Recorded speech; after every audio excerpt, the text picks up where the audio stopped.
Hello friends, welcome to our channel box office blockbusters. কথা বলবো তুফান এই মুভির 89 দিনের বাংলাদেশের কালেকশন নিয়ে, মালয়েশিয়ার 22 দিনের কালেকশন নিয়ে, পাশাপাশি কথা বলবো তুফানের প্রথম দিনের হিন্দি মার্কেটের কালেকশন নিয়ে। আপনারা জানেন global superstar Shakib Khan sir, যিনি তার ক্যারিয়ারের one of the biggest blockbuster film Toofan দিলেন। মুভিটি এসেছে এবং অবশ্যই মুভিটি বক্স অফিস থেকে রেকর্ড ব্রেকিং কালেকশন করতে চলেছে। আপনারা জানেন হিন্দি মার্কেটে রিলিজ হওয়ার আগে অনেকেই বলেছিল বিহার থেকে মুভিটি খুবই কম কালেকশন করবে, কিন্তু আপনারা জানিয়ে দেই যতটুকু সিনেমা হলে মুভিটি রিলিজ হয়েছে মুভিটি কিন্তু অ্যাডভান্স টিকিট ভালো সেল দিয়েছে হিন্দি মার্কেটে। অবশ্য হিন্দি মার্কেটেও সাকিব খানের স্যারের ফ্যান রয়েছে দেখেই তো বক্স অফিসে মুভিটি কিন্তু আপনারা জানেন রিলিজ করা হয়েছে। যাই হোক, কথা বলবে এই মুভির হিন্দি মার্কেটের কালেকশন নিয়ে।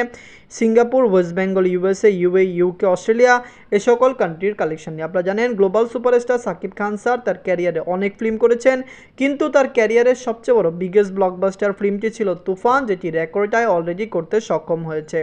কথা বলবে মুভির প্রথম দিনের হিন্দি মার্কেটের কালেকশন নিয়ে। ভিডিও ভালো লাগে তো লাইক করবেন, এবং এখনও যদি বক্স অফিস ব্লকবাস্টার চ্যানেলটি সাবস্ক্রাইব না করে থাকেন, সবার আগে সকল মূল্যের subject plus box office collection জানার জন্য আমাদের চ্যানেলটি সাবস্ক্রাইব করে নেবেন। প্রথমত বাজেট নিয়ে তুফানের বাজেট ছিল 15 কোটি টাকা। লিড আপনারা জানেন global superstar Shakib Khan sir. এই মুভিটি বাংলাদেশে 89 দিন কমপ্লিট করেছে। তুফান কিন্তু বাংলাদেশে 150 দিন রান করবে। অনেকেই জানেন তুফান 19 সেপ্টেম্বর ওটি রিলিজ হচ্ছে, কিন্তু রিলিজ হলো মুভিটি বাংলাতে ভালো কালেকশন করবে এবং মুভিটি বাংলাদেশে অনেক দিন চলবে। শুধু বাংলাদেশে নয়, ওভারসিজ মার্কেটেরও অনেক লোকেশনে তুফান চলবে এবং সে সকল জায়গা থেকে তুফান রেকর্ড ব্রেকিং কালেকশনও করতে পারবে। Global superstar Shakib Khan sir তার ক্যারিয়ারে অনেক ফিল্ম করলো। আমার মনে হয় তার ক্যারিয়ারের এখন পর্যন্ত সর্বোচ্চ আয় করা সিনেমা এবং তার ক্যারিয়ারের সবচেয়ে বেস্ট ফিল্ম হলো তুফান, যেটি দর্শকদের মন জয় করেছে এবং দর্শকরাও এই মুভিটিকে অনেক বেশি ভালোবাসা দিয়েছেন। নিজেদের 89 দিনে মুভিটি বাংলাদেশ থেকে আয় করেছে 16 লক্ষ টাকা। নিজেদের 22 দিনে মুভিটি মালয়েশিয়া থেকে আয় করেছে 2 লক্ষ টাকা। নিজেদের প্রথম দিনে মুভিটি হিন্দি মার্কেট শুধুমাত্র বিহার থেকে আয় করেছে 7 লক্ষ টাকা। এটি একটি ভালো কালেকশন, কারণ আপনারা জানেন অনেকেই বলেছে হিন্দি মার্কেটে তুফান চলবে না, যা আয় করবে তাই ভালো। আমরা আশা করছি হিন্দি মার্কেটে পুরো বা ইন্ডিয়াতে যদি রিলিজ করে অবশ্যই তুফান হিন্দি মার্কেট থেকে ভালো আয় করবে। নিজেদের 71 দিনে মুভিটি সিঙ্গাপুর থেকে আয় করেছে 1 লক্ষ টাকা। ওয়েস্ট বেঙ্গল থেকে আয় করেছে 2 লক্ষ টাকা। এই সকল কান্ট্রিতে মুভিটি চলছে।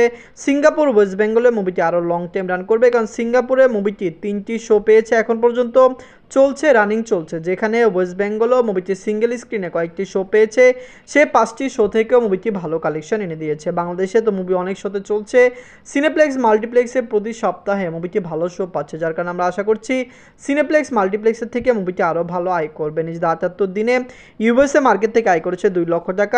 জার্মানি থেকে আয় করেছে 3 লক্ষ টাকা। ইউকে থেকে আয় করেছে 1 লক্ষ টাকা। অস্ট্রেলিয়া মার্কেট থেকে মুভিটি আয় করেছে 2 লক্ষ টাকা। এই সকল কান্ট্রিতে মুভিটি আরও 20-30 দিন চলবে, অবশ্যই 100 দিন রান করবে, কারণ এখনও ইউএসএতে ভালো শো পাচ্ছে। অস্ট্রেলিয়াতে মুভিটি 7টি শোতে চলছে। ইউএই এবং ইউকেতেও মুভিটি শো পেয়েছে এবং মুভিটি রানও করছে, যার কারণে দর্শকরা এই মুভিকে সাপোর্ট করছে। নিজের 89 দিনে মুভিটি ওয়ার্ল্ড মার্কেট থেকে আয় করেছে 36 লক্ষ টাকা। টোটাল কালেকশন হলো 72 কোটি 56 লক্ষ টাকা। আপনারা যদি এখনও তুফান না থাকেন, দেখবেন গ্লোবাল সুপারস্টার সাকিব খান স্যারের ক্যারিয়ারের সবচেয়ে বড় বিগেস্ট ব্লকবাস্টার ফিল্ম হলো তুফান। দর্শকদের মন জয় করা ফিল্ম হলো তুফান। আমরা আশা করছি তুফান লং টাইম রান করবে এবং বক্স অফিস থেকে মুভিটি আরও রেকর্ড আয় করতে সক্ষম হবে। অবশ্যই দর্শকরা এই মুভিকে সাপোর্ট করছে। গ্লোবাল সুপারস্টার সাকিব খান স্যারের এই ফিল্মটি লাইফ টাইম 80 কোটি টাকা প্লাস বিজনেস করবে। আপনারা জানেন সাকিব খান স্যার নিজেও এই মুভি রিলিজ হওয়ার আগে বলেছিলেন যে তুফান 100 কোটির ফিল্ম, এবং অবশ্যই 100 কোটি আয় না করলেও বাংলাদেশের সর্বোচ্চ আয় করা সিনেমাটি 80 কোটি টাকা প্লাস বিজনেস করতে পারে। ধন্যবাদ।